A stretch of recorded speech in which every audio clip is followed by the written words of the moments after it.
NATO கதை முடிந்தது. உலகத்தையே அதிர வைத்த ட்ரம்ப், கூட்டணி நாடுகளை கழற்றிவிட்ட அமெரிக்கா. இது அடுத்த உலகப் போருக்கு ஆரம்பமா? கடைசி வரை பாருங்க, அதிர்ச்சியாவீங்க.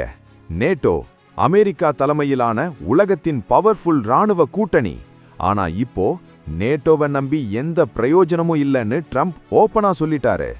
ஃபாக்ஸ் நியூஸ் பேட்டியில ட்ரம்ப் என்ன சொன்னாரு தெரியுமா? அமெரிக்காவுக்கு நேட்டோ உதவி தேவையே இல்ல. ஆப்கான் போர்ல கூட இவங்க நமக்கு பின்னாடிగా நின்னாலுன்னு ஒரே போடா போட்டுட்டாரு. இத கேட்டதும் பிரிட்டன் அப்படியே டென்ஷன் ஆகிட்டாங்க. ஏன்னா 20 வருஷ ஆப்கான் போர்ல பிரிட்டன் கொடுத்த விலை எப்படி? உண்மை என்ன தெரியுமா? நேட்டோ விதி 5ஐ அமெரிக்காவுக்காக மட்டும்தான் இதுவரை பயன்படுத்தி இருக்காங்க. 9/11 தாக்குதலுக்கு அப்புறம் அமெரிக்காவுக்காக பிரிட்டன் 1.5 லட்சம் வீரர்களை அனுப்பிச்சு. அதுல 457 பேர் பலியானாங்க. இவ்வளவு தியாகம் பண்ண நாடுகளை பார்த்து ட்ரம்ப் சுயநலம்னு சொன்னதுதான் இப்போ ஐரோப்பாவை கொதிக்க வச்சிருக்கு. நாங்க யாரும் எங்க சுயநலத்தை காட்டல, ஆனா நீங்க காட்டுறீங்கன்னு பிரிட்டன் அமைச்சர் ஸ்டீஃபன் கின்னாக் பதிலடி கொடுத்திருக்காரு.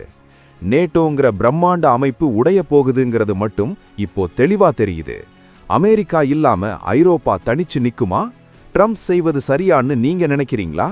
இல்ல இது உலக நாடுகளுக்கு அவர் செய்யும் துரோகமா? உங்க கருத்தை உடனே கமெண்ட்ல சொல்லுங்க. அப்படியே ஷேர் பண்ணி விடுங்க.